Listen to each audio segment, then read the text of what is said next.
Good evening. Good evening, ladies and gentlemen, and everyone in between. Welcome to Night Court. I'm your host, JT. This is the only show where we take the week's most jaw-dropping trials and criminal escapades, toss in a bit of humor, and serve it up with just the right amount of, I can't believe that really happened. Mwah. You know, kind of like jury duty, except you actually want to be here.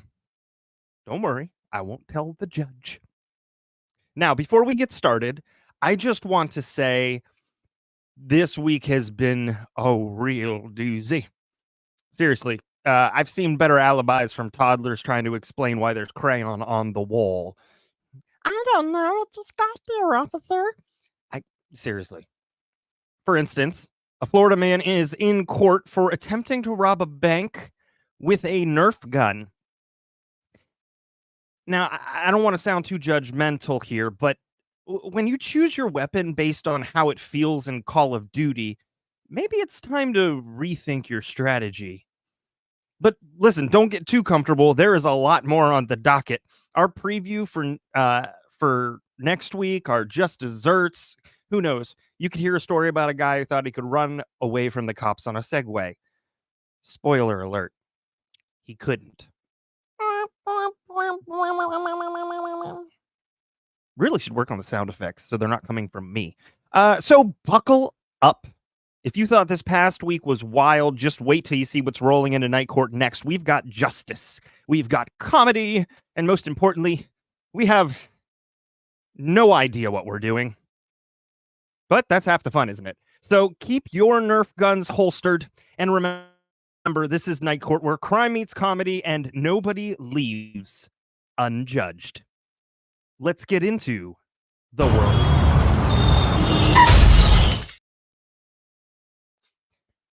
Alabama authorities arrested a man who allegedly threatened to blow up an Ulta beauty store in Opelika, which sounds an awful lot like a venereal disease. But here we are. Here's where things get colorful. When 42-year-old Timothy Vincent Lincoln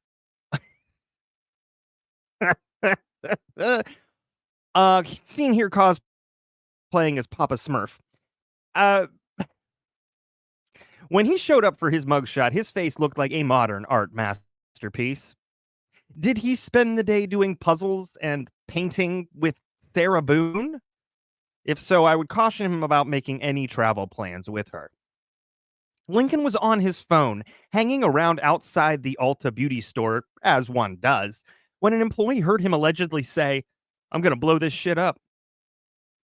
The employee promptly went inside to warn her coworkers, who evacuated the store. Though it is unclear if Lincoln ever set foot inside, or if this was just his unconventional way of handling some minor annoyance with his beauty routine, or, bear with me, he might have also really had to poop. Just throwing that. That is a third option for everybody. Officers swooped in, they found 0 explosives, and gave the employees the all clear to get back to selling all the scented lotions Lincoln would now never enjoy, because of course, he's officially been banned for life. At some point during the whole ordeal, Lincoln decided his face needed a makeover. Police haven't said how Lincoln got a hold of his supplies or what exactly he was aiming for with this look, but let's just say he's probably not starting a TikTok makeup tutorial channel anytime soon. Although, nope, not anytime soon. I thought I could save it. Can't save it. Lincoln is facing a charge of making a terrorist threat in the first degree and is being held on a $100,000 bond. If there is anything we can take away from this story, it's that beauty may be skin deep, but poor decisions are permanent. At least in your mugshot.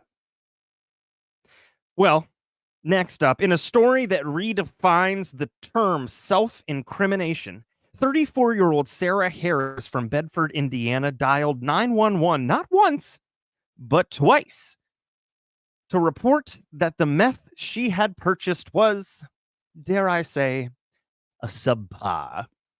On January 10th, 2024, Lawrence County Sheriff's Captain Andrew Phillips responded to two mysterious 911 calls. Upon his arrival, he encountered Harris, who confessed to making the calls. Her complaint? The drugs she received were not what it was supposed to be, leaving her feeling like she was having a heart attack, though she declined all medical attention at the same time. It's unclear whether she expected the dispatcher to send out an ambulance, a police officer, or and this is an oxymoron, so bear with me, a more trustworthy drug dealer. Harris openly admitted to using illegal substances, stating she had obtained meth from a friend, but the evidence or the experience was not as advertised. She even handed over the remaining meth to Captain Phillips, hoping for some sort of chemical analysis, perhaps hoping the police would run a full lab test and issue a refund. Instead, her honesty earned her a meth possession charge. But this isn't her first brush with the law. She has prior convictions for theft, meth possession, criminal mischief, disorderly conduct, resisting arrest, and operating a vehicle while intoxicated. It seems her commitment to transparency has landed her in quite the mess. Ugh. In the end, Harris's quest for quality assurance led to an assurance of legal consequences. She probably should have gotten her meth from Georgia or Florida. In the end, Harris's quest for quality assurance led to an assurance of legal consequences. I said that, didn't I? Haha, you get it twice. It was that good of a line. But hey, enough of the word on the street. Let's hop into the brief. Oh boy. You know what? 1 second. I need this.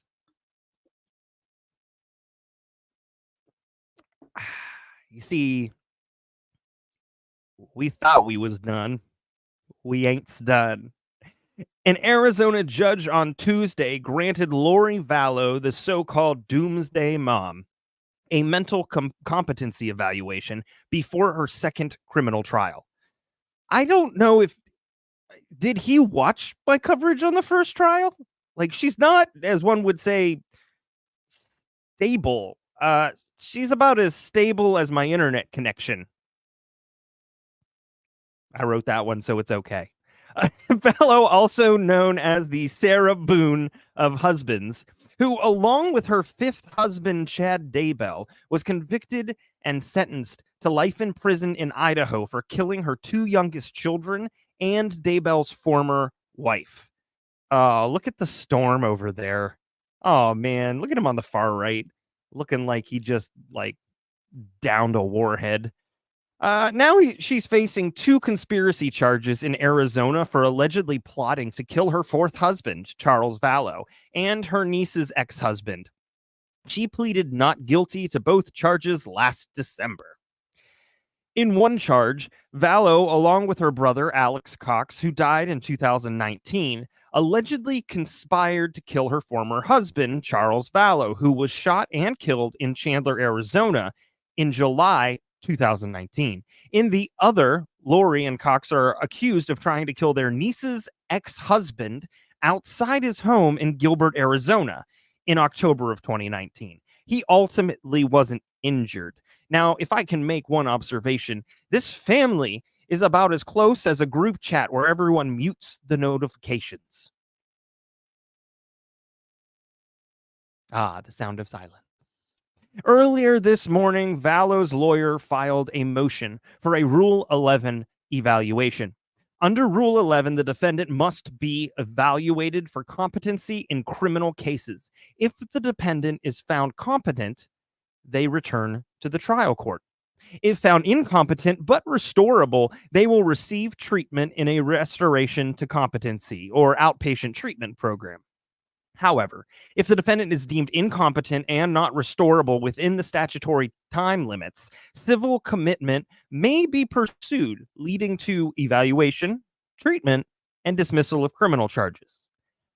I can think of many adjectives for Lori Vallow. But restorable is not one of them. Unless she somehow turned herself into a classic car, in which case, go for it. Also, I'm not buffing anything. 2 mental health experts are set to evaluate Vallow, putting her trial on pause for now. Because one is simply not enough. But in true reality TV style, she didn't let this stop her from making a little courtroom drama of her own. You see, last week she filed a motion to waive her right to counsel and represent herself. Because, as any criminal defense attorney probably knows, nothing screams competent defense quite like trying to lawyer yourself out of multiple conspiracy charges after being found guilty of murdering your own children. Sit down, John Thomas, sit down. Sorry. Ooh. Got a little preacher in me. That's you know what? Don't clip that. In response, her lawyers quickly filed a motion to withdraw from her case, which the court granted. I hadn't seen a retreat that sudden since my bank account on a payday. However, the court isn't allowing Vallow to go solo just yet, waiting until the Rule 11 evaluation is complete. So for now, Vallow's DIY legal dreams are on hold, and I'm just waiting for Ty Pennington to show up and be like, "Welcome home, Lori, welcome home," as he points to her itty-bitty cell. Oh, man. But next, we're going to talk a little Menendez, the brothers who have been in prison since 1996, serving life sentences without the possibility of parole. Just like Transformers, there's more than meets the eye with this case.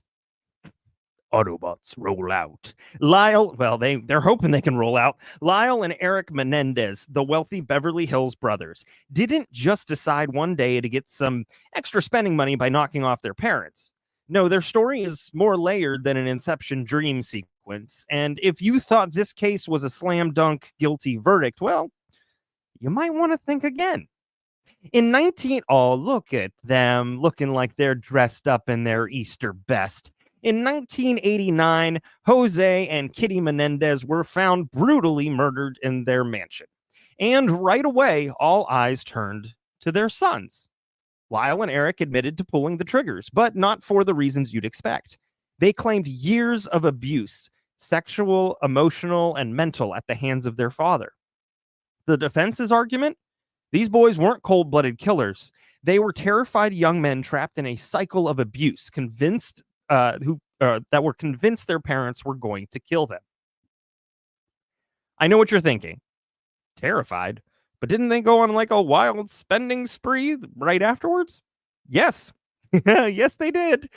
They went on what we'd call the post-homicide shopping spree. Porches, Rolexes, and even a $15,000 tennis coach, which I didn't even know you could buy. But here we are. But before you label that shopping for alibis, think about it. Could this have been an extreme reaction to finally breaking free from a lifetime of control? Abuse victims sometimes act out in bizarre ways when they first experience freedom. Was this their attempt to live the life they thought they could never have? Then there's the trial, or rather, trials, plural. The first trial in 1993 resulted in 2 hung juries. Why? Because I like to say hung jury. No, it's because the juries were deeply divided. Some believed the brothers' claims of abuse, and others felt the shopping spree was too much of a red flag to ignore.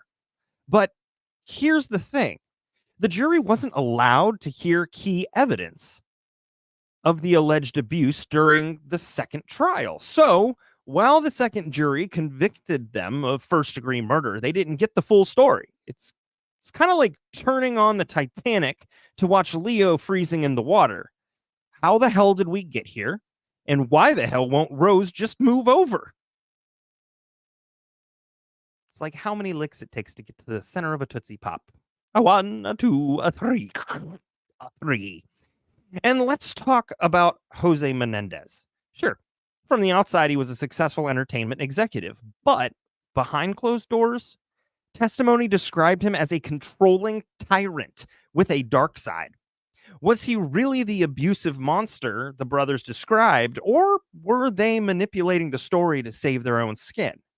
Well, several family members and friends came forward with stories that seemed to back up their claims, but many of these accounts were downplayed in court.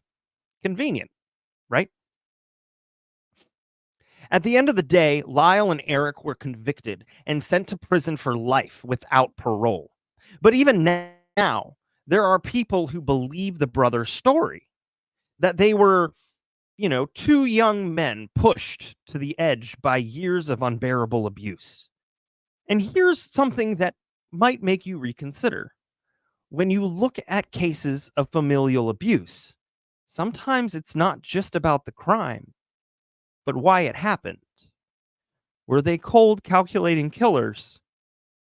Or were they desperate victims trying to survive in a world where their own parents were the real monsters? Could it be that they got it all wrong? Well, as recently as Thursday, October 24th, 2024, Los Angeles County District Attorney George I'd love to say Gaston, but it's not. Gascon seems to think so. I mean, hold on to your ever-loving legal briefs, because the Menendez brothers might be trading their prison jumpsuits for, well, hopefully something more fashionable and less Eastery. After nearly 30 years behind bars, Lyle and Erik Menendez are getting some unexpected support from the LA County District Attorney. Gascon, looking like he just finished a tense episode of Criminal Minds or Bones, announced Thursday that he's recommending the brothers be resentenced for the horrible acts that landed them in prison in 1996.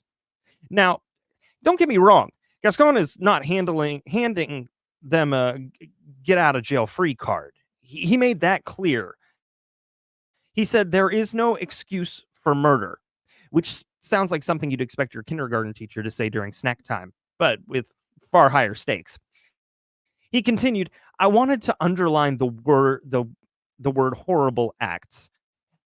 But then Gascon threw in a new twist no one saw coming. I believe they have paid their debt to society. No, I don't know about you, but my idea of paying a debt usually involves credit cards or, at worst, student loans, not the 30 years of maximum security prison time. Still, he believes the brothers should be released on parole immediately. So, why now? Well, it turns out Netflix strikes again. Ever since the release of a documentary about the Menendez brothers, the DA's office has been swamped with questions. Probably like, wait, what were those 90s sweaters about? And are you sure we got this right? Probably the second one more than the first one. Apparently, even after all this time, people still aren't sure whether the brothers were ruthless, money-hungry killers or two abused young men pushed to the brink. The family members of the brothers are calling for their release. And in the end, a judge will have the final say on whether Lyle and Erik get to enjoy their freedom. Wow. 30 years is tough. All right, anyways. Sorry, guys. Will the brothers finally get to leave their prison cells behind, or will they stay right where they are, serving out their sentence? Either way, this case reminds us that no matter how long it's been, the Menendez brothers, they still have a knack for making headlines. All right, we're moving on to the I don't even have an analogy for this. It's like the Moby Dick of the show. Take that how you will. All right, Richard Allen. Day 3, Monday, the first full week of testimony in Indiana v. Richard Allen kicked off last Monday, setting the courtroom's emotional tone early.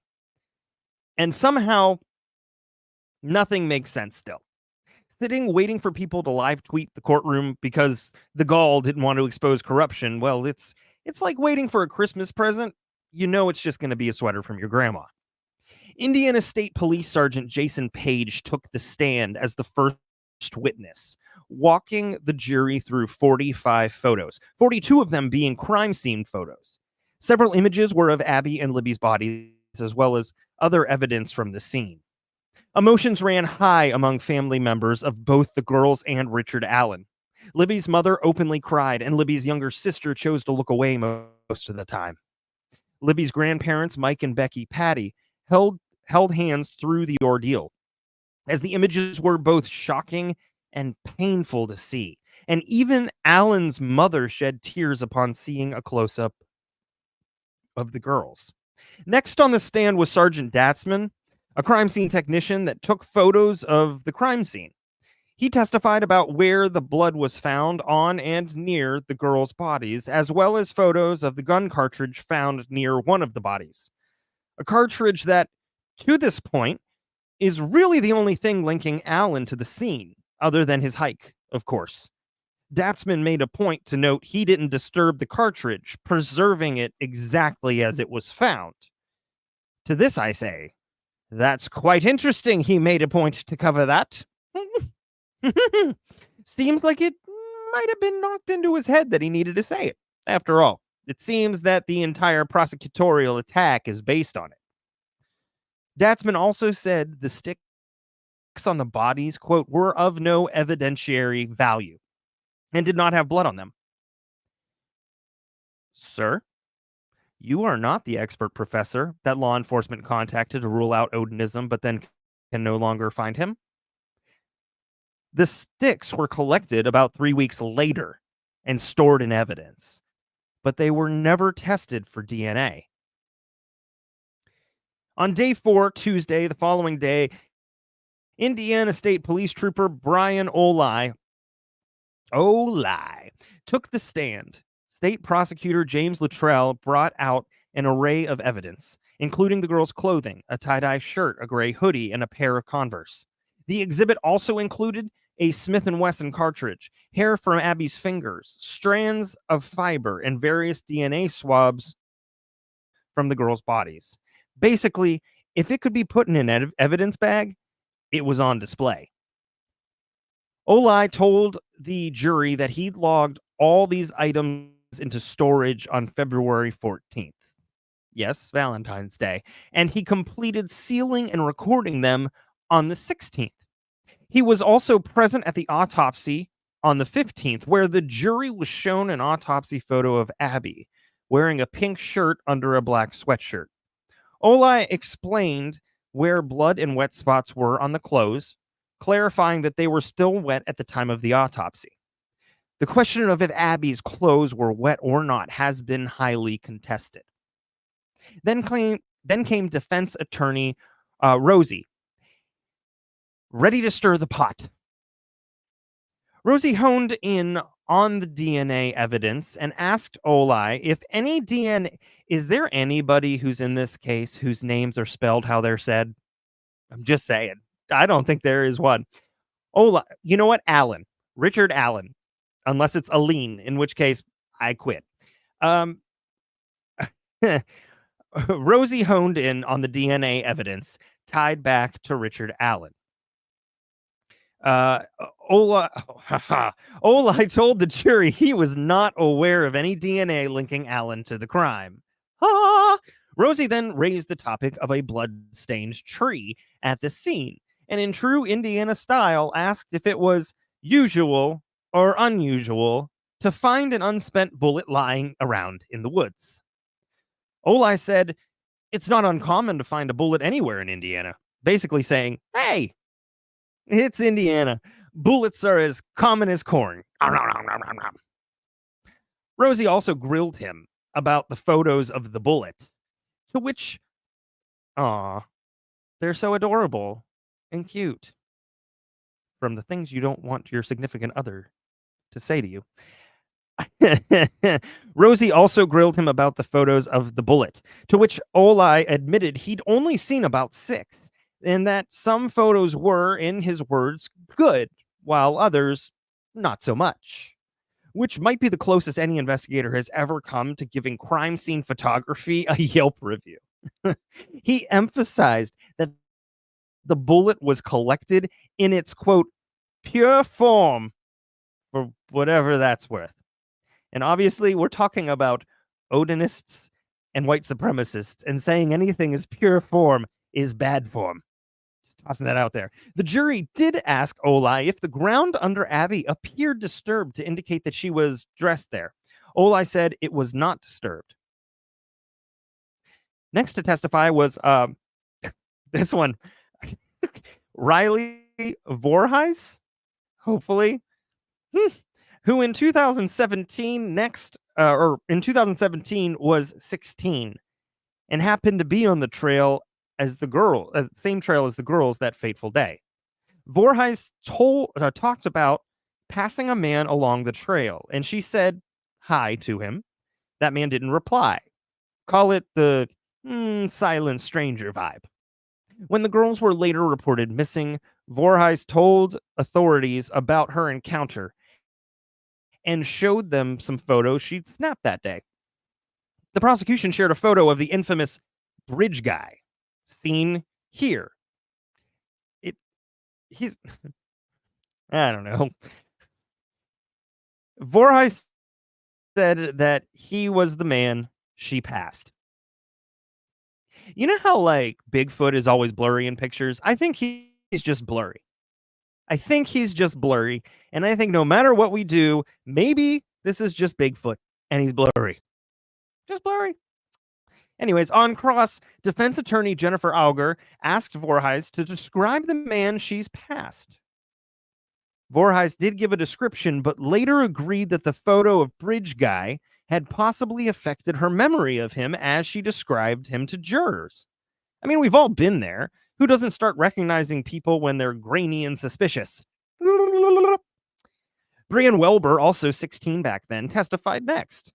She mentioned posting on Snapchat while hanging out on the bridge that day because it wasn't official until it was on Snapchat, you dig? That's not the right generation. Never mind. She said it wasn't uncommon for people to go on the Manon Trail with friends, but never alone. Libby had messaged her on Snapchat while Welber was on the trail. Later that day, she learned Abby and Libby were missing. Days after the girls vanished, the police released the blurry photo of Bridge Guy. Starting to feel like he's named a lot like a Power Rangers villain. This is weird. Welber's response was pretty much instant. Quote, first thing I thought was, that is the person I saw on the trail. Apparently, nothing says memorable face like 120 pixels of blurry menace.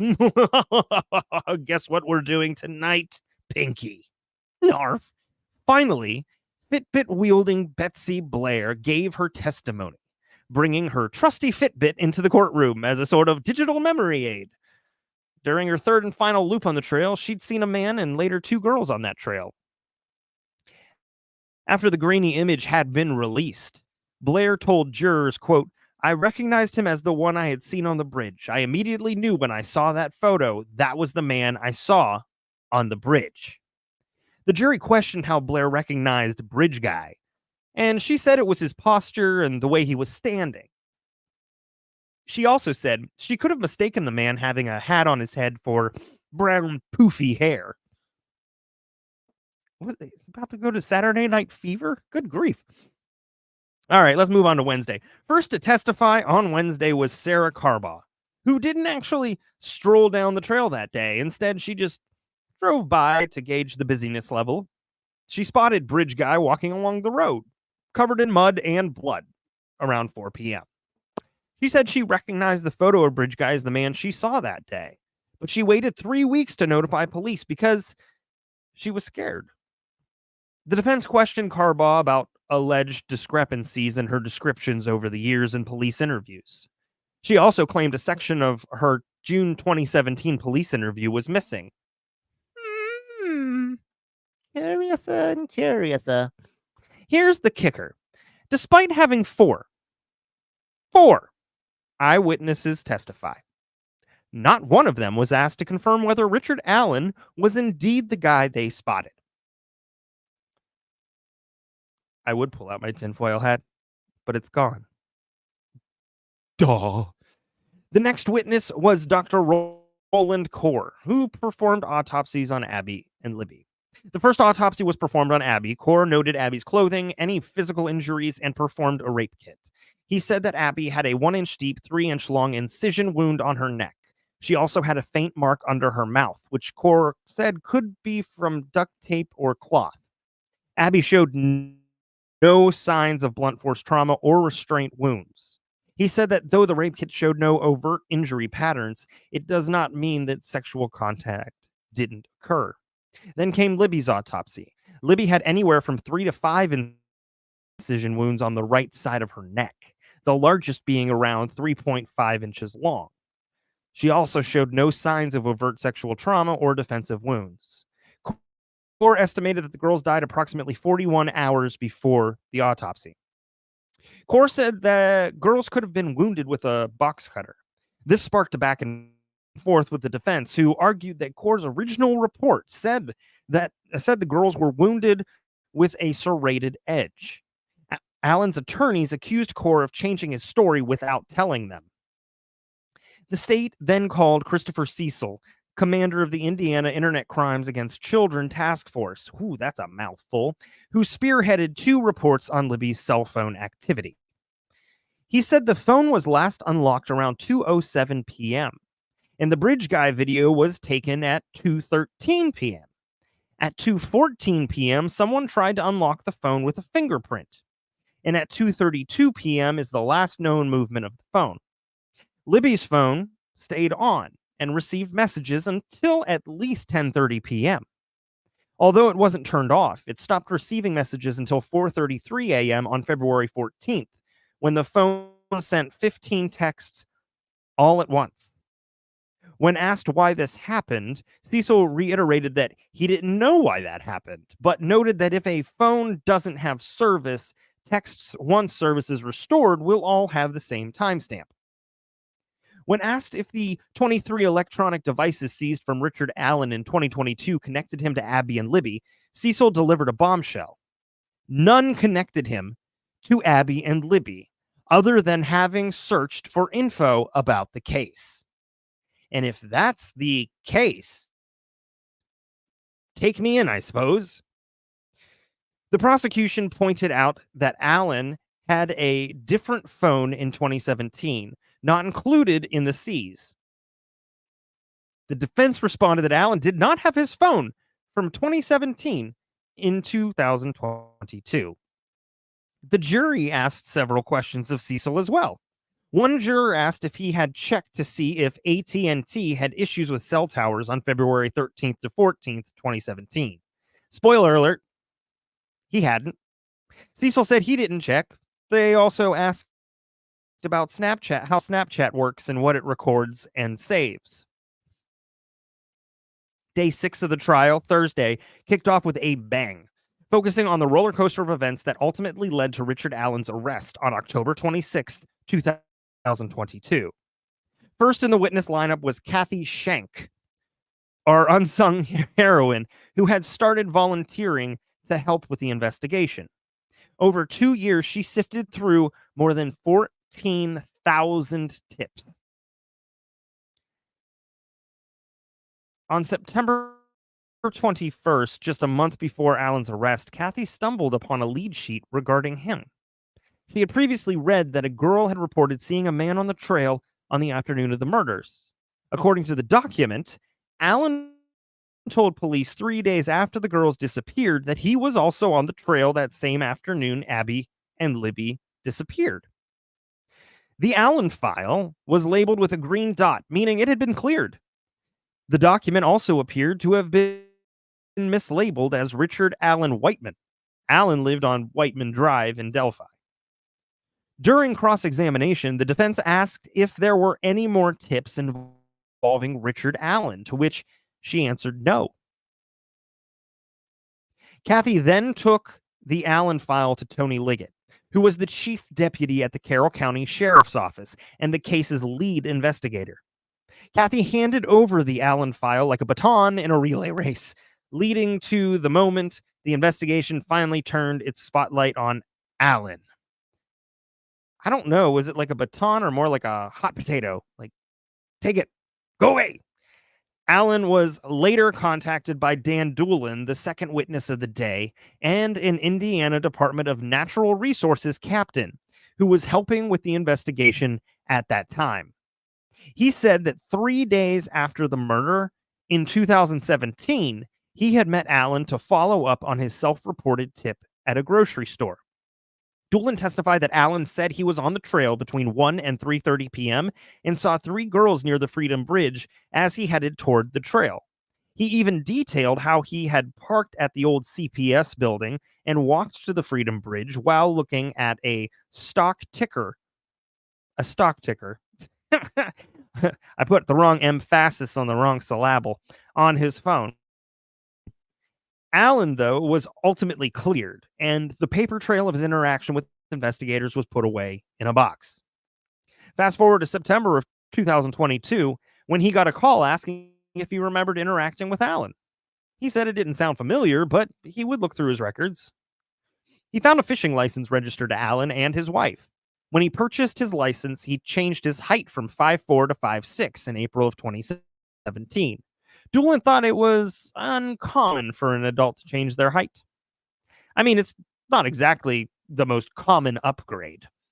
He also told the jury his weight changed on his license to be 13 pounds lighter, because who doesn't want to slim down in the midst of a murder trial investigation, am I right? It couldn't have been the stress.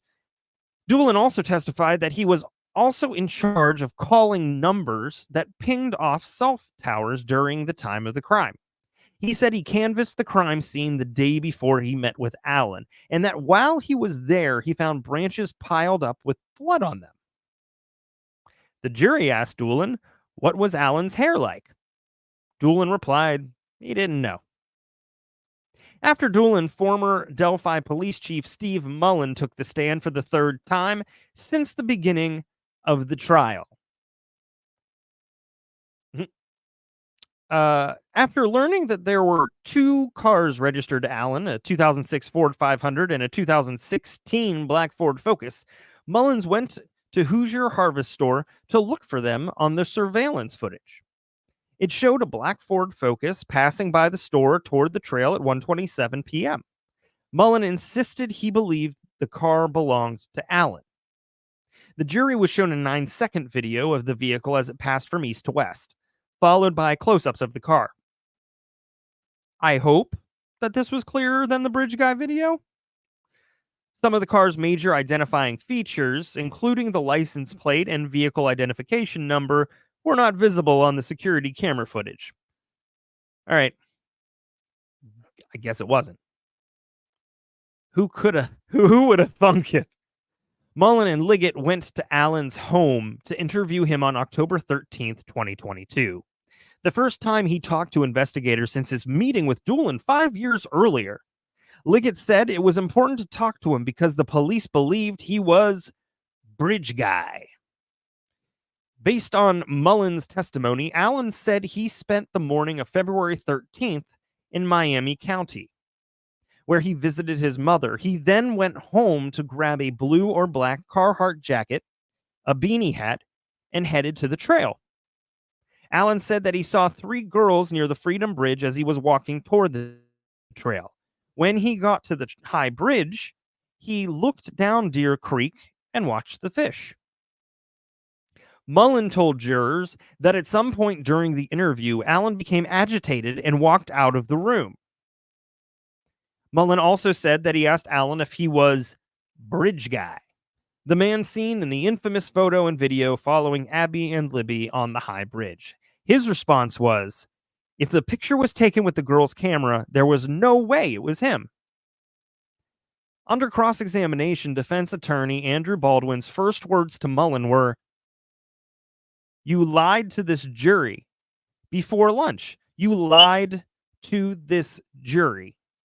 Baldwin handed Mullen a copy of the October 13th, 2022 interview with Allen and asked him to point out exactly where Allen said he may have gone westbound on Carroll County Road 300 North to get to the trails on February 13th.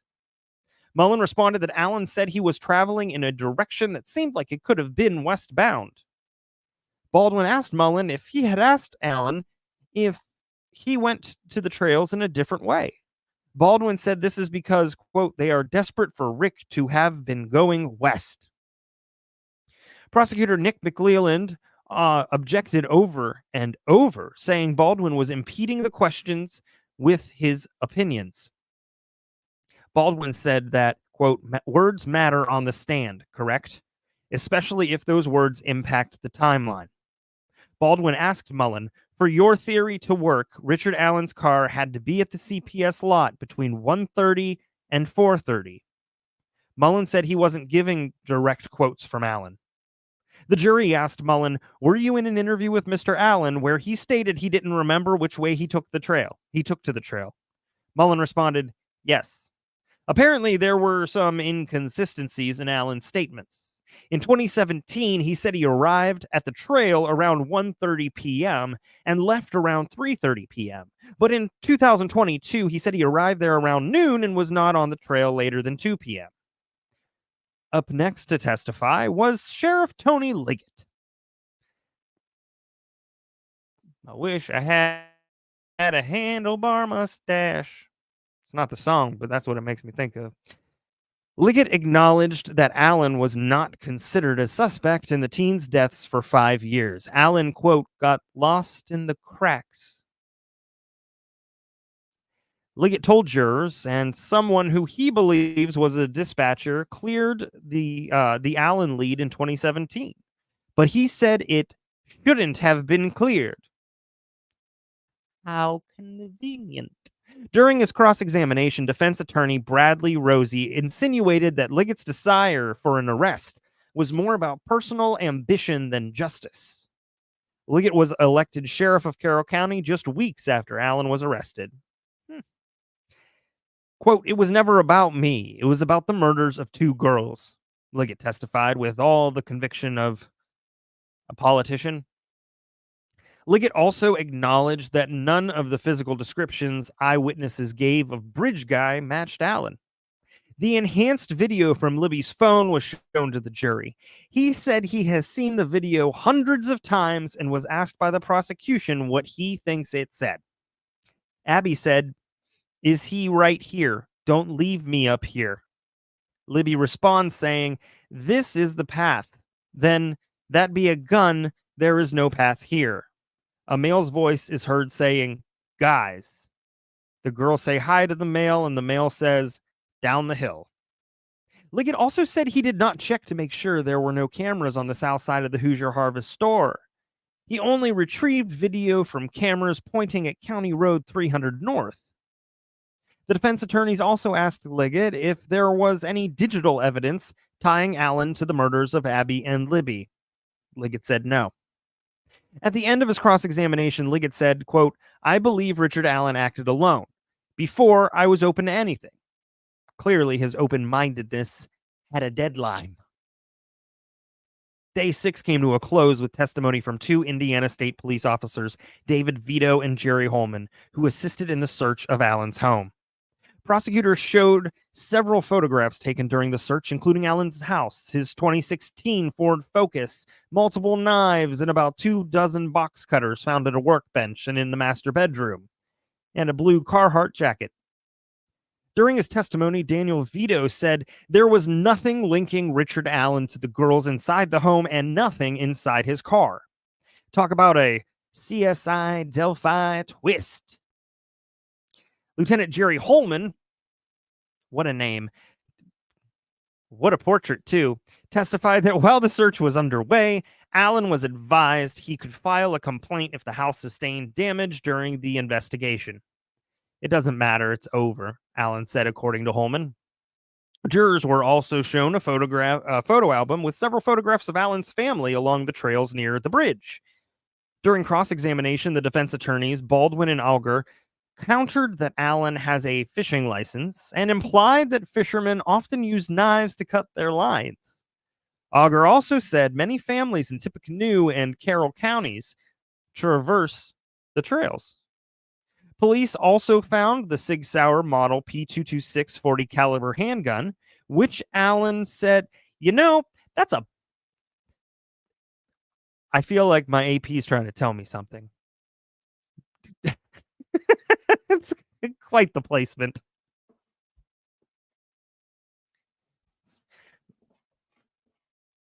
All right. Allen did have a lifetime handgun permit.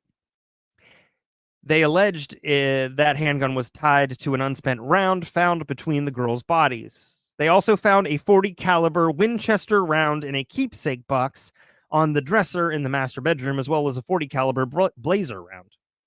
Should have worn a suit. After showing the jury the gun, Holman explained that every time the gun was opened after being seized, it would be resealed and signed by whoever opened it. During the cross, the defense asked how many times the gun box had been opened, and Holman responded saying at least 3 times. Baldwin questioned Holman with saying that only one signature was on the box. Holman also noted that a bullet can be damaged when it's handled for investigations. Day 7, Friday. On Friday, prosecution called Melissa Oberg to the stand, who worked for the Indiana State Police as a forensic firearm examiner.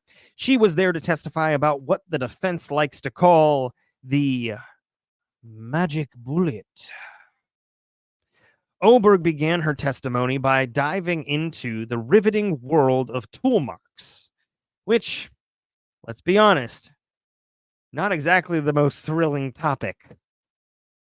She described to the jury how some marks are made before manufacture, some during, and some after. It's like the bullet version of before, during, and after photos we see on social media, only significantly less glamorous. More like that dude from Ulta glamorous. She told the jury that an examiner uses several factors to determine if a tool mark is made in any of those circumstances.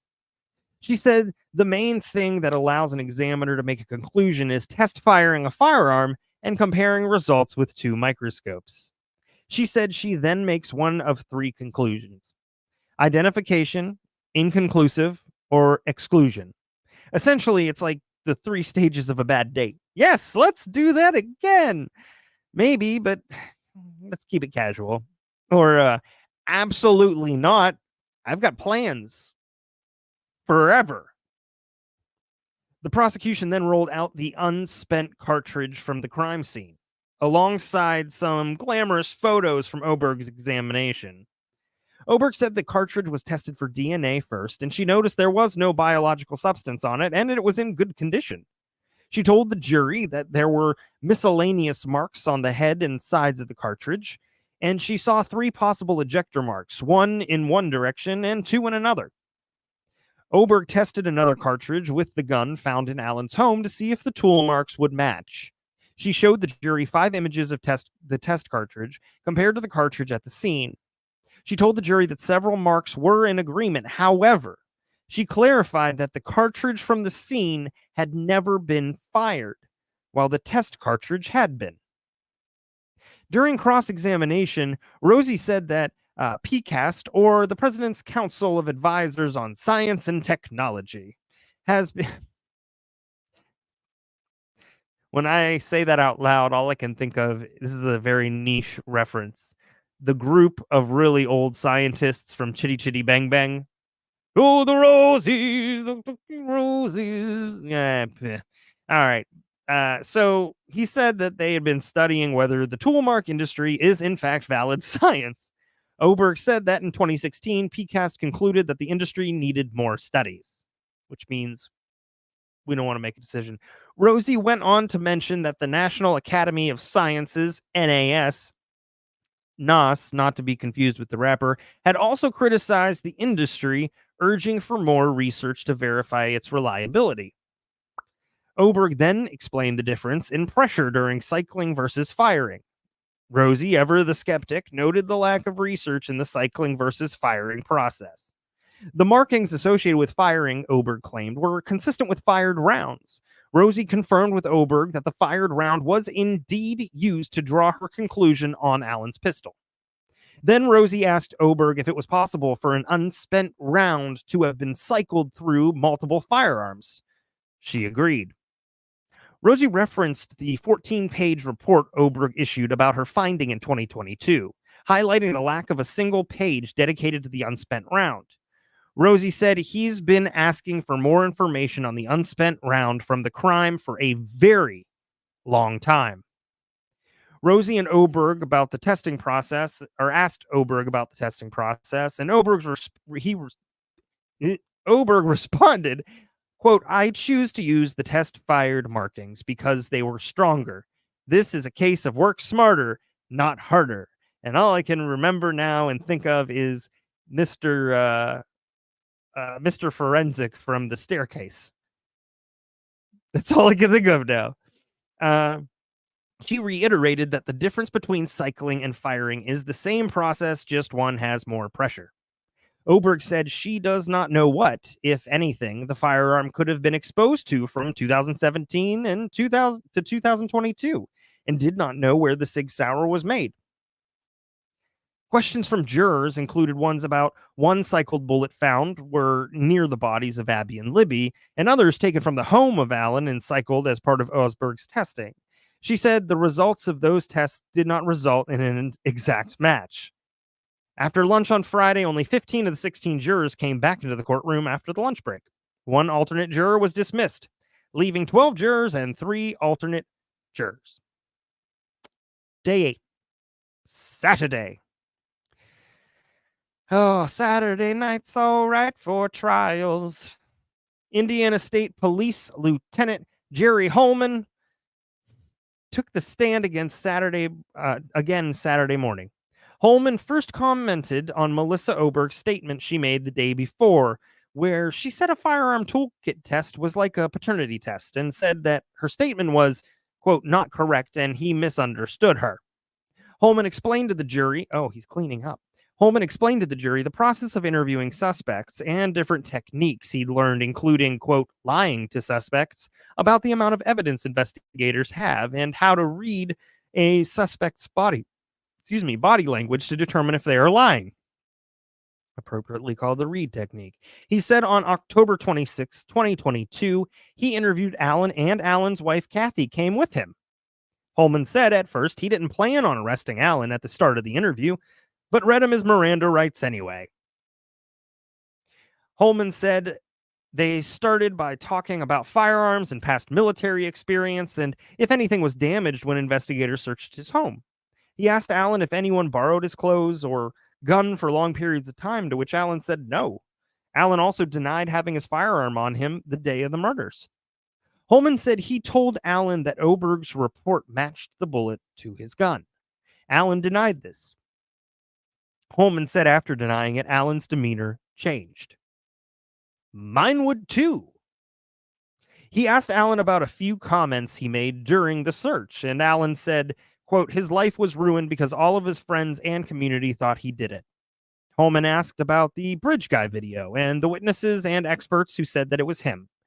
Holman then told the jury he lied to Allen about this, as it wasn't true. Allen denied at least 20 times that he was the killer and that his gun was there, according to Holman. Holman said Allen told him, I'm not going to tell you something that I didn't do. Allen continued denying knowing the girls, both men throwing expletives at each other during the interview. Holman said he overheard Allen speaking with his wife, Kathy, telling her if she asked for a lawyer, they'd let her go. Continuing the interview, Allen told Holman that he had a side holster and carried his firearm with one round in the chamber. He continued to deny ever knowing Libby and Abby or knowing how his bullet got there.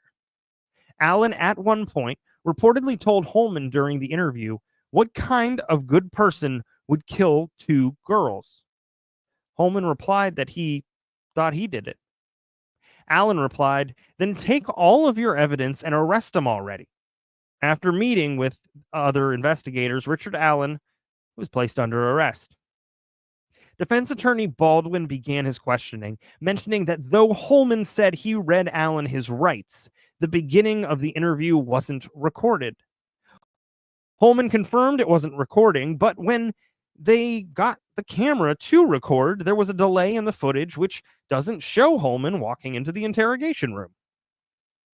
Baldwin told the court this was one of the, quote, many missing videos in this case. Baldwin then had moved to admit Allen's 2 October 2022 interviews for evidence. Judge Gall agreed to show the interviews to the jury sometime next week. Holman told the jury he told Allen 2 lies during the interview. One of the lies, Holman wasn't lying to him. "I'm not lying to you, Rick. That's unethical," Baldwin quoted, saying this was a quote from Holman to Allen. Holman then said he told Allen, "You're going to drag your fucking wife and daughter through this because you're too fucking bullheaded to get out in front of it?"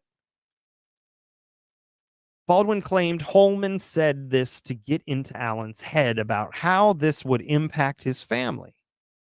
Baldwin also said Holman did not send the unspent cartridge to another agency for a second test to see if it matched Allen's Sig Sauer. He continued by saying Allen's drive home after the interview was recorded, but a quote Holman claimed Allen made earlier in October was not recorded. Baldwin then questioned Holman on his theory about where Richard Allen's car was parked on the day of the murders. Holman answered that he didn't have a theory, but couldn't name witnesses who knew where his car was. He also said he didn't watch security camera footage that showed Allen's car near the trail. Holman then told the jury he believed only one person killed Libby and Abby, but first thought more than one may have been involved. Holman commented on remarks made by past law enforcement about Libby's death, then said they tried to analyze the height of bridge guy from the video, but didn't think it would be accurate. Baldwin chimed in to say that that service would have cost around $10,000. Baldwin asked Holman if he knew about the hair found in Abby's hand that wasn't fully DNA tested until last week. Holman responded that, quote, timing and resources needed to be used in other areas. In the words of Hermione, he needs to sort out his priorities. There's been a mistake made. Yes, Holman said about the overarching investigation. Baldwin and Holman discussed the sticks found at the scene and on top of the girls' bodies. Holman said the sticks were used to conceal the crime, but they weren't positioned in any special way. Holman then told the jury he thinks that the killer heard people on the bridge and then killed the girls. It's just a theory, he said. Holman added that 2 witnesses, Betsy Blair and Sarah Carbaugh, were believable and also said they once considered the idea that there were 2 people on the bridge. Baldwin mentioned Libby's phone last pinged from a cell phone tower at 5:44 p.m. on February 13th. Holman mentioned that Libby's sister, Kelsey, did not have her phone data extracted, but, quote, he didn't need that information to arrest Allen. Holman also agreed he believed the phone stayed underneath Abby's back from 3:30 p.m. to when they were found the next day. Prosecutor McLeland chimed in to ask if there were, quote, any signs the girls died, then were put into a car and moved. Holman said no. Yeah, correct. With all the money that this is going into, possibly for an innocent person, you'd think the 10 grand on a height, not a big deal.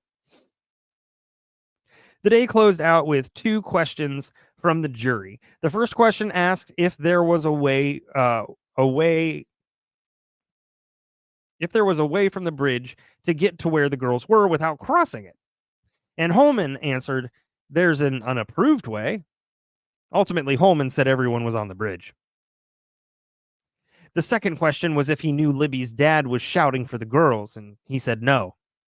That wraps this past week's testimony in the Richard Allen case. Allen's police interviews and a DNA expert are expected to be on the docket next week. On Wednesday at 9 Eastern, we'll continue our reading of the defense's 136-page memorandum regarding Odinism and other possible suspects on our sister show, The Transcript. Now, in our last episode, we covered the allegations against Melody, the tense family dynamics, her ongoing affair with Rusty Barton. Tonight, we've got updates that include juror visits, missing evidence, and startling audio recordings. Buckle up. We need a shirt that says buckle up. That is literally like the theme of the show. Just friggin' buckle up. It's just a matter of if it's just like an airplane buckle or a 5-point harness. Just Either way, you're going to need to buckle up. Now, to recap, the prosecution has been painting a picture of a marriage torn apart by financial disagreements and infidelity. Melody is accused of shooting her husband, Gary Farris, and burning his remains on their property. The defense, however, has been trying to raise doubts by suggesting that Melody wasn't the only one with access to a .38 caliber gun, and questioning the thoroughness of the investigation. This week, the jurors visited the former home of Gary and Melody Farris, a crucial moment in the trial. The prosecution took this opportunity to reinforce their narrative by allowing the jury to visualize the scene where Gary's remains were found. But it wasn't just the property tour that raised questions. There were concerns over missed opportunities in the investigation.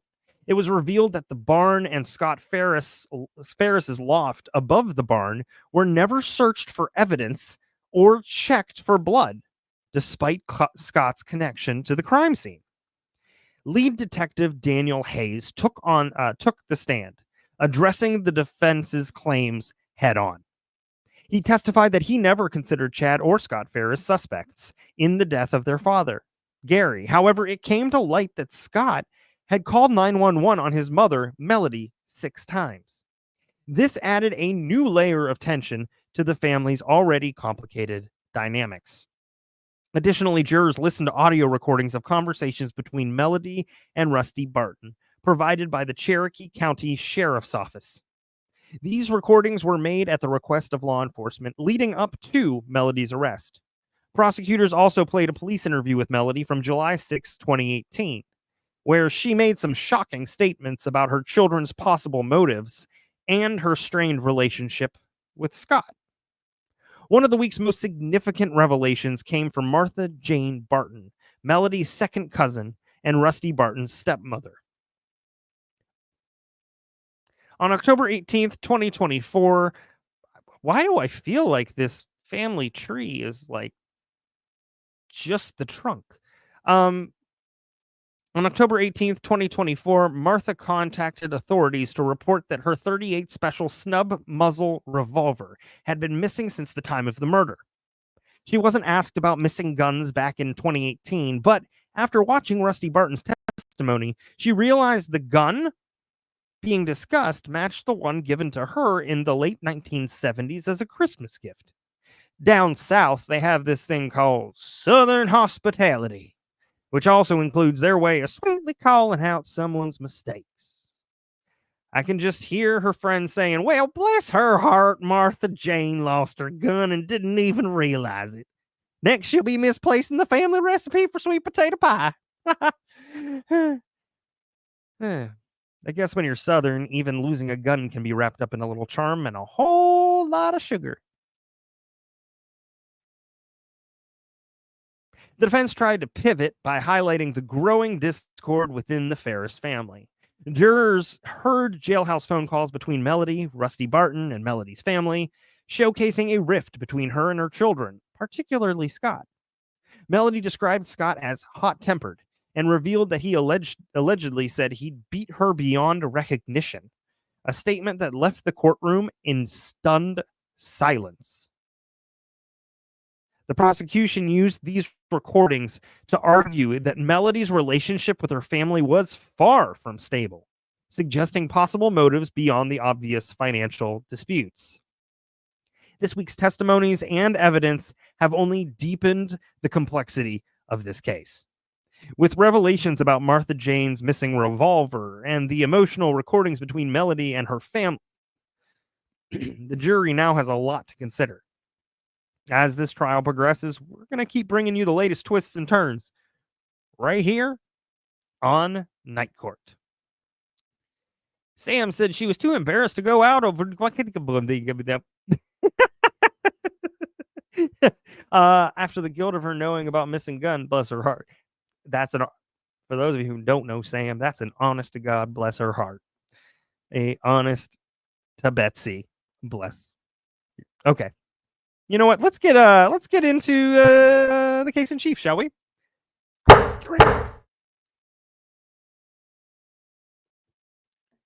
Tonight we are diving into a case that has captivated a quiet community in Virginia. Too close. Virginia v. Juliana Peres Magalhaes? Magalhaes? Yeah, sure. Okay. This case involves a tragic, you know what? She's Juliana from here on out. A tragic morning, a twisted affair, and the deaths of two people. Juliana came to Herndon, Virginia from the countryside of Sao Paulo, Brazil in 2021. She arrived as part of a cultural exchange program, joining over 1,100 au pairs assigned to Virginia that year. Does anybody remember that movie, The Au Pair? It's like a made-for-Disney movie. Anyways, I digress. Juliana's dream was to experience life in America and create a better future. And that's what her family and friends said.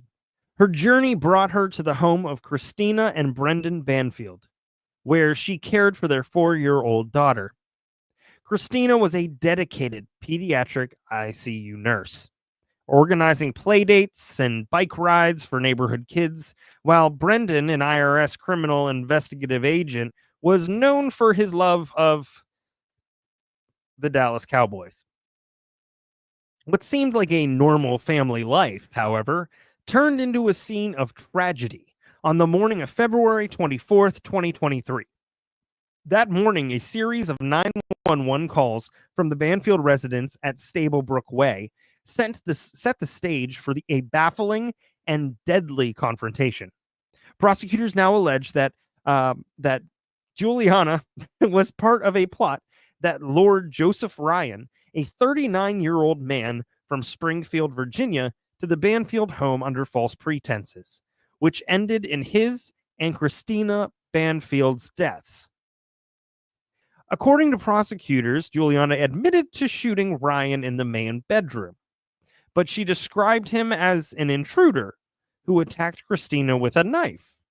She stated that she and Brendan shot Ryan to protect Christina. However, authorities immediately questioned her account. They found evidence that contradicted the notion of Ryan being a random attacker. Police investigations revealed a complex web of relationships and communications. They discovered that Juliana and Brendan Banfield had begun a romantic relationship months before the killings. They found intimate photos of the two and evidence of a getaway in New York. By the time of her arrest, Juliana had moved into Banfield's main bedroom, and her clothes hung in the closet, once used by Christina, and even had a framed photo of her and Banfield on the nightstand next to the bed. Let the house breathe a little bit. But the questions don't stop there. On the morning of the killings, Brendan was scheduled to report to work at 7:30 a.m., but instead he left home, pulled into a nearby McDonald's, and waited. Court records showed that Juliana called him at 7:37 a.m., which aligns with when Ryan, who had been messaging a woman using the pseudonym Anastasia 9 on a dating app, arrived at the house. In her statement, Juliana claimed she had initially left the house with the Banfield's daughter for a day trip, but returned for forgotten lunches. She said she saw a man enter the house and, fearing the worst, called Brendan. When they re-entered, Juliana described finding Ryan attacking Christina. Juliana said that she then retrieved a Glock from a safe and shot Ryan herself after Brendan fired a round. Investigators, however, remain skeptical of her story. They found no evidence suggesting that Christina Banfield was involved in the BDSM activities described in the Anastasia 9 profile. Further complicating matters, within 8 days of the killings, both Juliana and Brendan had gotten new phones, deleting old account activities, and additionally, the photo used on the FetLife profile was traced back to Christina's computer, leading to more questions about the true author of the profile. Courtroom exchanges have only deepened the mystery. During an April preliminary hearing, Brendan Banfield exercised his Fifth Amendment right to remain silent when questioned about his relationship with Juliana and whether he used his IRS-issued firearm in the shooting of Ryan. Juliana's attorney, Ryan Campbell, claims that his client acted in self-defense and was unsure if her shot struck Ryan. But prosecutors argue that her actions and statements suggested a calculated plan. The medical examiner testified that Brendan's first shot left Ryan incapacitated, casting doubt on Juliana's justification for firing a second round. Juliana has a hearing on October 31st, 2024, and the trial is set to begin November 12th, 2024. September 16th, 2024, Brendan Banfield, a former IRS agent, was charged with 4 counts of aggravated murder and 1 count of using a firearm during the commission of a felony. His trial is scheduled for February of 2025. The deaths of Joseph Ryan and Christina Banfield left a community reeling. And as authorities continue to peel back the layers of what happened that February morning, many questions remain unanswered. So stay tuned to Night Court for further developments on this case, our case in chief.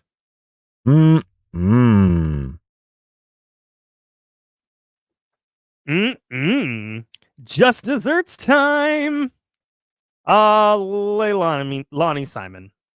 If you're new here, we've been following the trial of Leilani Simon, who's been accused of murdering her 20-month-old son, Quentin, and disposing of his body in a dumpster. This week brought emotional testimonies, shifting narratives, and a verdict that sealed her fate. We started the week with FBI agents on the stand detailing how Leilani's stories evolved over the course of several interviews. Special Agent Snyder testified that in her third interview, Leilani changed her story about why she was at the Azalea Mobile Home Park in the early hours of October 5th, 2022. Originally, she claimed she was there to meet a coworker for some Aura Gel. But when the agents couldn't corroborate her story with the coworker, Leilani switched gears and said she was there to dump trash that was making her car smell. Here's the kicker, though. During the interview, she described unloading the bag with one hand, but then demonstrated using both hands in a completely different motion. Agents found that odd, and it seemed like a tell that something wasn't adding up. Special Agent Savannah Solomon revealed that Leilani disclosed that cocaine made her angry and impulsive. Seen here, and then here, and then also here. So here, exhibits 1, 2, and 3. A, B, C. The Jackson 5 told me. Not exactly the state of mind you want to be in when caring for a toddler, to be honest with you. During this interview, she also sent a text essentially blaming Danny, her ex-boyfriend, for making her tell the Oragel story. Classic case of deflection. Tuesday's testimony focused on how Quentin's remains were traced from the dumpster to the landfill. A Waste Pro manager testified about redirecting landfill operations to isolate the trash from the Azalea Mobile Home Park after discovering Quentin's body in that area. This was no small feat. It took weeks of sifting through garbage before a police officer made the heartbreaking discovery of Quentin's skull. The officer broke down on the stand, describing the moment she found the remains as devastating. We also heard from Joe Matz, who confirmed that the trash from the dumpster was indeed transported to the landfill by his company. This solidified the prosecution's timeline and added a grim but necessary layer to the story. The state then called their final witness, the medical examiner, who confirmed that all they had were bones, making it impossible to determine the exact cause and manner of Quentin's death. However, an FBI DNA analyst compared the remains to DNA profiles of Leilani and her ex, Henry Bubba Moss Jr., confirming that they were Quentin's parents. The defense rested without putting on any evidence. They argued that there wasn't enough evidence to prove how Quentin died, moving for an acquittal on the murder charges. Going for the classic Casey Anthony. The judge quickly denied that motion. Leilani also took the stand, but only to inform the judge she wouldn't be testifying in her own defense. It was a silent move, but it spoke volumes. Thursday brought the closing arguments, and boy did they pack a punch. Special Assistant District Attorney Tim Dean, no relation to Jimmy, started the day with a 1.5-hour closing argument, recounting October 4th, 2022 as a tough day for Leilani. He argued that she was feeling rejected by Danny, and in her desperate need for male attention, she ended up buying Percocet and cocaine after failing to meet her lover and drug dealer. Dean painted a chilling picture of what happened next. He suggested that Leilani, in her drug-fueled anger, did the unthinkable and disposed of Quentin in a dumpster. He emphasized that Leilani sat at that dumpster for 2 minutes, more than enough time to consider the finality of what she was about to do. And in Dean's words, quote, "You don't need 2 minutes to throw away old food." Powerful, right? The defense countered by attacking the lack of evidence regarding how and when Quentin died, arguing that investigators ignored inconsistencies in Danny Youngkin's timeline. They maintained that Leilani, despite her flaws, never confessed or directly admitted to harming Quentin. Then came the rebuttal from the prosecution. Jennifer Parker didn't hold back, describing Leilani's behavior as that of a monster, not a mother. She left the jury with a haunting message, urging them to give Quentin the justice he deserves. The jury returned with a verdict, guilty on all 19 charges, including malice murder, concealing Quentin's death, and lying to investigators. Leilani broke down as the verdict was read, but her emotional reaction was too little, too late for the jury. For the jury, it was about delivering justice for a little boy whose life was cut short by the very person who should have protected him.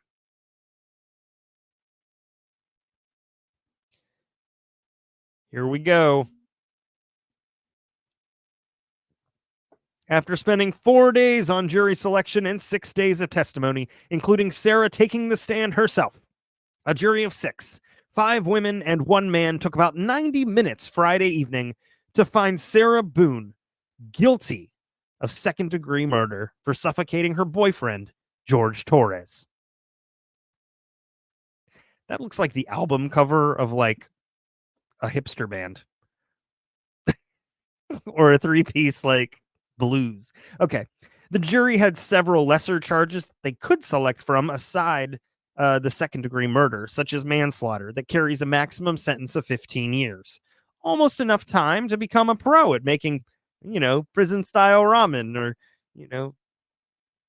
jailhouse McFlurries. Or culpable negligence, a misdemeanor that could have meant a maximum of just 1 year. Sarah could have walked out of that courtroom that very night. Maybe even with a souvenir suitcase for all her letters. But the jury unanimously agreed that second-degree murder, which carries a minimum of 22 and a half years to life in prison, was the appropriate verdict. Before the trial, Boone rejected a plea deal in which the judge would have sentenced her to 15 years in prison for manslaughter. This left many in the legal community and people who had been following the case in shock. The state argued that Boone killed Torres with malicious intent and to punish him. The defense argued that their relationship was abusive at the hands of Torres and that Boone suffered from battered spouse syndrome. Sarah did take the stand during her trial. She testified that Torres got into the suitcase himself, was trying to get himself flat, so she couldn't tell he was in there. He was 5 feet 3 inches tall, roughly, and he weighed like 100 pounds. I just kind of zipped him up. We thought it was funny. We were joking that he was small enough to fit inside the suitcase. He thought it was funny. From there, I moved it around a couple of times on the wheels, and at that point, it was still funny. We were joking and laughing about it. She said she moved the suitcase around and it ended up with the zipper side down. That's when I decided to videotape to see the jest in it. For him to understand that right now I feel safe and I can speak to you in the manner in which I normally can, she said, admitting that she was intoxicated. You know how it is. One minute you're having a laugh, and the next minute you're making a viral video on TikTok called Suitcase Shenanigans. It sounds like the Bob Saget America's Funniest Home Videos from hell. Could you tell, quote, could you tell the jury that you were, that what you were feeling, what your feelings were? Explain to the jury. You said it before he was in that confined space, Boone's attorney said. Boone said, I want you to know that the majority of the time, I'm always afraid and always scared. I just wanted him to understand that was the whole point of the video. She claimed that she was afraid of how Torres would behave once he got out of the suitcase, and that's why she didn't let him out. She admitted that she lied to investigators when she initially told them her boyfriend had died by accident. Instead, she said she was acting in self-defense. Quote, I lied to the police and basically everyone because I was extremely fearful of being arrested, she said on the stand Tuesday. The jury was shown videos of previous incidents between Boone and Torres in which police were called due to alleged violations of a no-contact order between the two. This was also one of the first times that Torres' perspective had been shown. Assistant State Attorney Dave Cacciatore Jr. delivered a dramatic closing argument for the prosecution. He displayed the suitcase Torres died in while presenting the argument. Quote, this is the box where George Torres was killed. It's a small box, 28 by 20 by 7.8 inches. George Torres was zipped up in this box. George Torres took his last panicked breaths in this box. The medical examiner explained to us that with each breath George Torres took in, there was less oxygen in this box. George Torres was murdered in this box. No reasonably prudent and cautious person would believe that a man who could barely fit into this box, who was incapable of movement, who was begging for his life, who was slowly asphyxiating, suffocating with each breath, would have needed to use deadly force against him. The justifiable use of deadly force utterly fails, utterly crashes like a house of cards. During defense attorney Owen's closing argument, he argued that Boone's use of deadly force was justified, claiming that she was the true victim here. I think you will find from considering the evidence in this case that there is no doubt that Sarah Boone is a victim, that Sarah Boone has been traumatized, that Sarah Boone is still traumatized, and the reason for the trauma is George Torres. Owens had shown several photographs of the injuries Sarah had obtained at the hands of George Torres. Due to this clear abuse, Sarah Boone had a reasonable belief of imminent harm under her state of mind. George Torres had a history of violence against Sarah. And as a result, Sarah Boone's actions were the result of fear conditioned by the abuse she had endured over time. Owen said Torres chose to get inside of the suitcase. Quote, he's a grown man. That was his choice. She didn't force him in at gunpoint to get into that suitcase. He voluntarily got into the suitcase because they were drunk and being silly and stupid and playing hide and seek. Owens argued that Boone did not intentionally kill Torres. She loved the man. She wasn't trying to kill him. After the verdict, defense attorney James Owens had an impromptu news conference outside the courthouse. In regards to Sarah, he said, she's just in shock. We're obviously really disappointed. We did the best we could, in the time that we had to prepare. Sarah really liked the team, and we all got along. When asked about Boone's decision not to take the plea deal, he said that his client wanted her day in court. She was convinced in her mind, he said, obviously, that she didn't intend to kill George and that this was just circumstance. Because they were both intoxicated, things happened, that it was really just an unintentional act. I think she felt bad about any murder conviction or pleading to any type of murder that she was somehow criminally responsible for George's death. And I think that's where her mindset was. State Attorney Andrew Bain: "I was born in the darkness. I was raised in it," thanked the jury and praised the work of the prosecution and the investigators. This is a very horrific homicide. Nobody really should have to endure this type of struggle and fight for their lives and have to die alone, begging for their last breath inside a suitcase. Today, justice was served with the conviction of Sarah Boone. And now, mark your calendars, because there's a sentencing hearing scheduled for December 2nd at 1:30 p.m. Eastern Time. And I'm sure Sarah's going to have some words to say about it. Moving to April 20th, 2022, officers with Jacksonville Sheriff's Office responded to a home in reference to a follow-up investigation of a missing person. They had received a call from someone who was cleaning the backyard at the home and discovered possible human remains buried. When officers arrived, the caller showed them the backyard and pointed them in the direction of a trash can. The trash can appeared to, and later was confirmed to, have human remains inside. They had discovered the remains of LaDonna Williams, who was 41 at the time. Of relief to the officers was that they canvassed the neighborhood looking for information, and the residents were more than happy to volunteer information. There were rumors that a former resident, Nathaniel Slade, 43, had killed a woman and buried her in the backyard. Why the heck this didn't cue them to just call the police? The universe may never know. Just another case of bystander effect, I guess. They also said that Slade's girlfriend had been seen walking around wearing the victim's clothing and weaves. So there's a rumor that's gone around the neighborhood, and then the girlfriend of the person rumored is wearing the clothing and weaves of the rumored murdered person. What the hell is happening in this neighborhood where that's not enough to simply warrant a wellness check call to the police? Remind me not to move to Jacksonville for that very reason. And the 100 other Florida person stories per day that we get from them. I got plenty of reasons. The victim's son met with police and let them know he hadn't spoken to his mother since early February, a little over 2 months prior. While she wasn't active on her Facebook nor responsive to her messages, as she typically was on both accounts, they had recently gotten into an argument in the beginning of February, so it wasn't as obvious. It wasn't until she did not respond to him and his siblings' happy birthday messages that he thought something might be wrong. The son went to investigate, asking her coworkers about his mom and where she had been.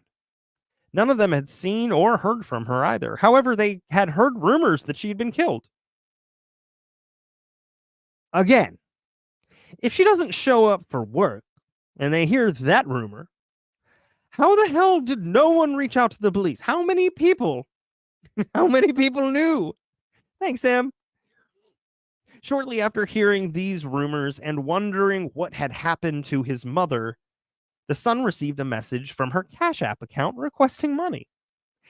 This was, at the very least, semi-suspicious. So he asked the person requesting it to answer questions about his childhood and personal life. Things that this mother would know without issue. Surprising to no one, the person on the other end of the request the person on the other end of the request was unable to answer these and did not spell the son's name correctly either. One of the most helpful developments in the case was that on the day LaDonna Williams' body was found, Nathaniel Slade and his girlfriend were arrested earlier on unrelated charges.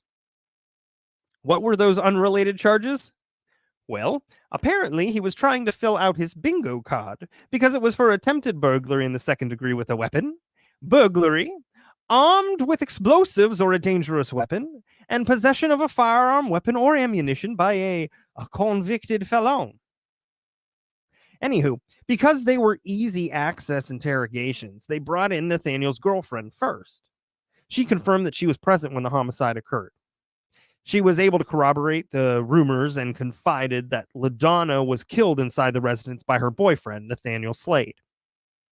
But of course, Slade denied any and all involvement with the murder and said he moved out of the residence at the end of January. An additional witness, a friend of Slade's girlfriend, said that the girlfriend told her that Slade had stabbed LaDonna in the chest and forced the girlfriend, under threat of physical harm, to help put her body in the trash can. When the friend saw Slade, she asked if the rumors were true. Slade said, "I had to do what I had to do. She was disrespecting me," which pretty sure he learned that from Joe Pesci. LaDonna was Slade's former boss, supervising him as he did home repairs. At the time of the murder, LaDonna was trying to help his girlfriend get out of an abusive relationship, which we can only presume was the one she had with Slade. Slade slept in the rented Jacksonville home for weeks while her body was in the trash can outside the window. Brooke Milo, assistant state attorney for the 4th Judicial Circuit, said, "Thank you, Lady in Gray," said quote, buried her in the trash can and then slept with her body outside of his bedroom window for some period of weeks before he left the house. LaDonna's son said, quote, "I met him plenty of times. I would always go to my mom's job sites and talk to him and say hi to everyone and help my mom sometimes." Remember when we mentioned the previous charges he was arrested for? Well, Slade was serving a life sentence already for those. Slade pleaded guilty to all charges on January 8th this year and was sentenced for those on February 15th this year. So, fun times for him. It's kind of like taking a white crayon and just going on top of white paper and then more white crayon. It's just in there. It's just so much crime. So much crime. All right. In a case that's stranger than running into your therapists at a grocery store and wondering if you're supposed to cry in front of them or pick up the Cocoa Puffs you came in for, Thea Kenoyer is a 48-year-old woman from North Dakota who was sentenced to 25 years in prison for fatally poisoning her boyfriend, Stephen Edward Riley Jr., with antifreeze. Why, you ask? Was it because he forgot her birthday? Didn't put the seat down? No.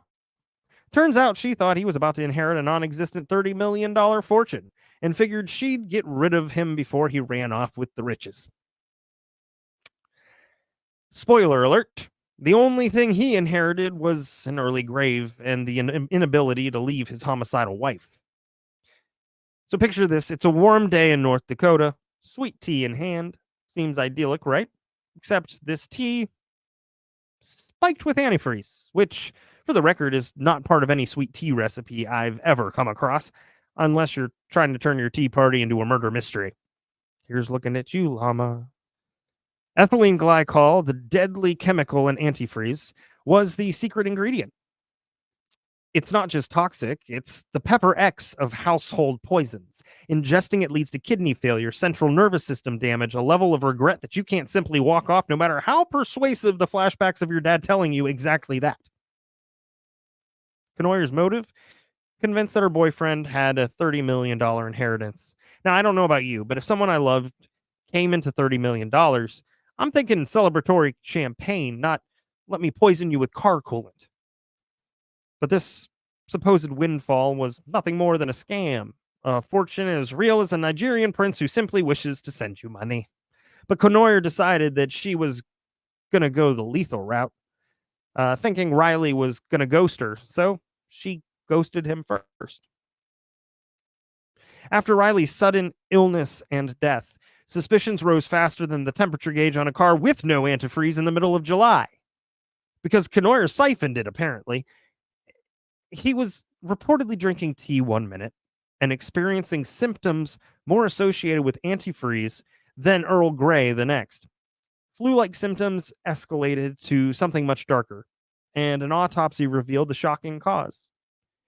That's when the authorities started piecing it together. Not only had Kenoyer been suspiciously chatty about poisoning Riley, but she's also fallen hook, line, and sinker for the $30 million inheritance scam. Now let's move to the courtroom.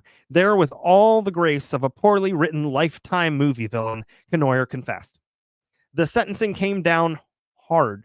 25 years in prison. In addition, she was handed 10 years of supervised probation because apparently, even after 2 decades behind bars, someone's going to be watching to make sure she doesn't mix up sweet tea and deadly cocktail again.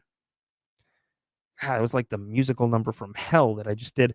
Oh, and she was ordered to pay $3,455 in restitution to Riley's family, which, let's be honest, feels like the weirdest cherry on top of an antifreeze sundae. Now, it's unclear if the scammers behind the inheritance plot were ever caught, but I'm sure they're somewhere laughing, eating lobster with a side of irony, as Kenoyer gets accustomed to life in prison. I guess the moral of this story is, if someone promises you $30 million, maybe don't murder anyone until the check clears. And if you're wondering why antifreeze keeps popping up in murder plots, it's because it's a killer cocktail. Correct. It's a killer cocktail. Historically, it's been the go-to poison for people looking to commit crimes and still be able to buy it at AutoZone. Remember Stacy Castor? She poisoned 2 husbands with antifreeze, then tried to frame her own daughter by forcing her to write a suicide note. And then there's Lynn Turner, who poisoned both her husband and her boyfriend with antifreeze. These kind of crimes make one thing clear. Antifreeze isn't just bad for your car if you spill it. It's terrible for your relationship. And that's why I'm now team glass of wine over glass of antifreeze. And as much as we'd love to blame all of this on antifreeze, the real villain here might be gullibility or, the scam artists who convinced Kenoyer that Riley had a massive fortune coming his way. It's the classic setup. By the time she realized it was a scam, however, her solution was naturally to spike Riley's drink, because who needs a rational conversation when you've got poison? Well, Riley didn't inherit millions. Instead, he received a tombstone, and Kenoyer inherited a 25-year prison sentence. Her plan didn't just fail. It was the fire festival of all plans. So to wrap this up, if your partner starts talking about a mysterious fortune, don't reach for the antifreeze. Reach for Google and verify. And now it's time for the closing arguments. Whew, it has been a wild night here on Night Court. We've covered more bizarre things than a squirrel on espresso trying to organize a yard sale. Actually, that makes me feel attacked. And seen. From the Menendez brothers who made family drama look like a full-time job, to someone who should have really read up on a manual on how to not get caught before, doing anything. And let's not forget Sarah Boone, whose genius plan to solve a problem was to zip it up in a suitcase, because nothing says conflict resolution like poor packing skills. Then we talked about Richard Allen, who, we've got that case. Melody Walker Farris, whose case is twisted, confusing, and making me feel like I did when I was in high school math class. Meanwhile, Leilani Simon is out here redefining parenting. Nathaniel Slade and Thea Kenoyer, let's just say their criminal strategies were about as well thought out as trying to microwave aluminum foil. Sparks flew, but in all the wrong ways. But before we wrap up tonight, there's something important we should talk about. We've had our laughs here, poking fun at some truly wild crimes and courtroom chaos. But not every story we cover is funny. Tonight, we've touched on some cases where there's a darker side to what's happened. And one of the most serious issues we see time and time again in true crime is domestic abuse. Domestic abuse isn't just a headline. It's real. It's dangerous, and it is far more common than most people realize. In fact, nearly 1 in 4 women and 1 in 9 men experience severe intimate partner violence in their lifetimes. This isn't just a problem in the headlines. It's happening in neighborhoods, in homes, sometimes right next door. And it's not just physical violence. It's emotional abuse, manipulation, control, things that can wear a person down without ever leaving a visible mark. If you or someone you know is in an abusive relationship, it's important to remember that help is available, and it's hard to take that first step. But your safety and well-being matter to me and the crew at Night Court, as well as to the entire TCWT media channel. You can reach out to friends, family, or professionals who can help. And if you're not sure where to start, safely call the National Domestic Violence Hotline, which is available 24/7 at 1-800-799-SAFE, which is 1-800-799-7233. There is also text support as well if you are unable to call safely. Just text START to 88788. You don't have to face this alone. We love to joke about the craziness of some of the cases we cover, but we're serious about standing up for those who need it most. Domestic abuse is no laughing matter, and the more we talk about it, the more we can help those who need it. So, take care of yourself and look out for the people in your life, just as my sign-off always says. Because sometimes the real heroes aren't the ones in the courtroom or walking the beat. They're the ones who are brave enough to ask for help. If you enjoyed tonight's episode, please make sure to like and subscribe to our channel. Follow us on social media for updates during the week, behind-the-scenes content. We appreciate you tuning in to another wild and crazy episode of Night Court. We'll be back next week with more cases, crime, and chaos, and hopefully in the non-violent kind. You can count on us to cover the hottest true crime and trial updates, and take a deep dive into our next case. I'm JT, and until then, stay safe, look out for each other, and remember, if your suitcase starts talking back, it's not a Disney movie, and you ain't no princess. It's time to rethink your packing methods. Night Owls, I will see you all Sunday at 8 p.m. for another episode of Night Court. And until then, have a good week.